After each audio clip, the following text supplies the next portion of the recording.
Hey everybody, so on the last video we walked through how to register for the application, and we realized that we actually had registered, and then the rest of it was additional profile details. So I'm actually going to show you how to know that you registered correctly for the application. So what you'll get in your inbox is you're going to get a new Welcome to the Mindlight family email, and it will be from Mindlight llc.net. So please make sure that you put us in the white list on there and don't send us to junk, because sometimes it does go to the junk mailbox. And what you'll see here is a welcome to Mindlight and how to get started. It'll tell you a little bit about sharing the load and collaborating, invite others, begin entering tasks, assign others tasks, and upload documents. And then of course at the bottom you'll find the contact us, so mail to info@mindlight if you have any questions.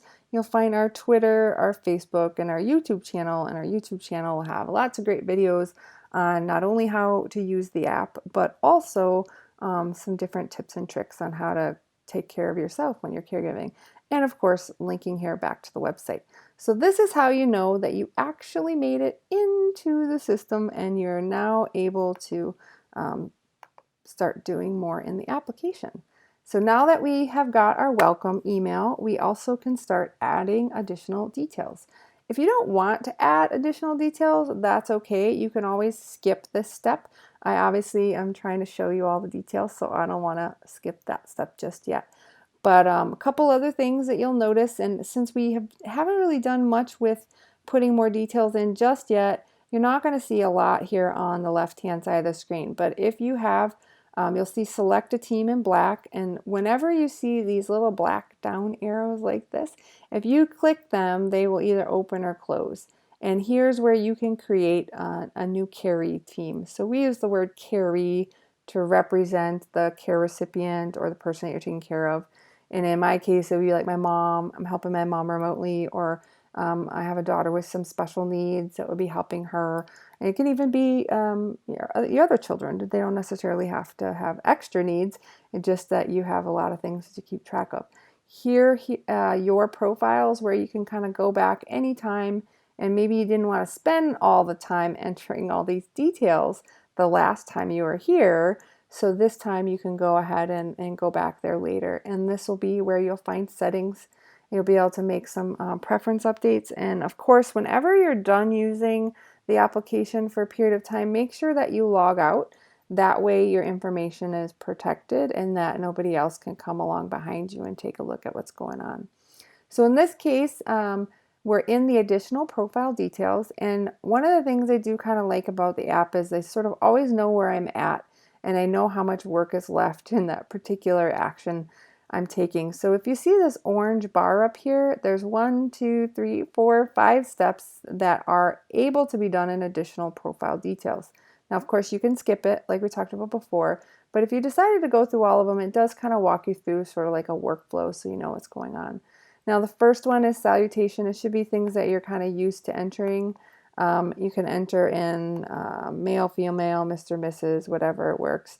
And if you want to put in a nickname, otherwise it usually defaults to your first name, or if you want to be called very specifically by your formal name, or you can go into other and put, like my grandma likes to be called Betty Boops. So I don't know if that's how you spell boops, but Betty Boop. Oh, there, I think it's Betty Boops, something like that. But then that's what will show up in there. And so, of course, you can pick a gender, male, female, or you prefer not to say, or maybe you're in some kind of transitions, or you know, identify a different way. You're welcome to do that. We like to, if you have a gender preference, it's good to put it in there because you are using this a lot of times to share with other professionals that are helping care. So while you may not necessarily need it for your profile details, it might be more important for your caree. And then if you enter your date of birth, you kind of, to use this most effectively, just like a note, you kind of click with your one hand and then you scroll with it. So you can get through it a little quicker than it might feel. And then you kind of click here. We're going to say I'm in August, and then I'm going to try to make sure I say that I'm older than, older than 13, like we said before. So you can kind of click and go through like that. The same interfaces on the web or on the app and your phone too. And I'm using my touchpad, so it's being a little goofy for me right now. So that seems like a good one. You can cancel if you don't want to put it in. You know, that's another way to navigate, and or done means that you've kind of finished that screen. And anytime you see like this little X right here, if you click that, it will actually delete what you entered into that particular screen. So that kind of shows us what we need to do here. And if you save or you hit next, again, next will usually be represented with the right hand bar here and the words as well. And you saw that same thing on one of the very first videos when we talked about navigation. So we're going to save and click next. Now the next thing you can do is after a profile photo, and that's just so everyone can recognize you. If you were using the handheld app, maybe on your iPhone or on your Android device, you could actually take a selfie or pull something up off your phone. But since we don't know what kind of system you're on, if you're using the web, we actually just have you select a photo. So I clicked in the screen here. You can here cancel or select a photo, and I'm going to just try to go through and maybe select a photo of something kind of cute. So I like this little octopus guy. I think he's kind of funny. So that's going to be my profile photo. Now you might want to put your real photo in there so that they know it's you. If you have other secondary helpers coming into the system, you know, for your caree, you may want to put their actual photo. But in this case, I think he's cute, and I'm sure you guys are going to be tired of seeing my face all the time, so I'm not going to put it in. So we could go previous, we could go back from here if we wanted to, if we needed to make sure that we filled everything out on the first screen. Otherwise, we know where we are, and if we click next, it's essentially like saving where you're at. Now on the address again is like the information. Oops, sorry about that. We don't really want to use my LastPass, but if you wanted to enter your address information, you could put like 123 Main Street and wherever you live. Second address line is, you know, maybe it's Suite 204 or apartment. Maybe it's apartment. That makes more sense, right? Apartment 231. I happen to be in the Milwaukee area. I live in Wisconsin. You know, it's not the most helpful in the universe, but if you kind of go into Wisconsin, you can sort of, it will give you some cheater symbols here, and then enter your zip code, and then the country. The country's not required, but if you enter it, it will actually give you a drop down to do it. So again, we've made it through 1, 2, 3 steps, woohoo! And now we can go previous or we can go next, and we're going to go next. Now, just a note, a lot of these little things that you're seeing kind of pop up, they're not a result of the app itself. They're a result of the specific browser that you're using. Since I'm using Safari, it's showing up this way. If I were using Chrome, you would see more yellow stuff pre-populating.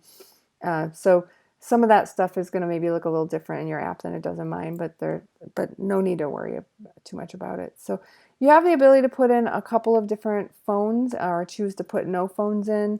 So that brings up all of my different phones. So if we go ahead, and it will allow you to select one of the phone numbers you want, but just note, it does do some validation on phone numbers. So if you're just trying to put in a phone number that's not accurate, like a 444 is not a real phone number, it will tell you that it's not valid and not let you enter it. Also, if we delete a number here, you'll notice that the phone number is not valid. It's because it's not long enough. And also the reason we format it with a plus here is we made the app internationalizable. So in the future releases, we'll be able to present it to other parts of the country. And that allows us to add kind of that country code piece on there. And this just happens to be the MindLight phone number for help and support. So we're going to go ahead and like make some changes to that just so we know that it works. You can enter more work phone number or other. You don't have to, of course. And the primary email address came in from your initial registration. And secondary email is not used for anything, but if you wanted to put another email address in here for later releases where it could go both to the primary and secondary email for notifications, you could do that. But as of right now, nothing needs to go into the secondary email. So you are on the 4th of 5 steps. You could go back a step and do some more stuff, or you can go forward and hit next, and we're going to hit next. Now, last step is verifying your information. We want to make sure everything looks good, so you can click on the salutation. Mine's Miss Fingerly. My first name is Betty. The thing with verify information is there usually is a little bit more data you can enter, but we didn't want to put it in the, in the little quick setup screen just because not everybody's going to want their middle name or middle initial in there. You can change your gender, female, other, etc. The date of birth populates. Oh yeah, I'm 23. I love it. So I got a, age reduction as I went through here. And any other information that you may or may not want to fill in.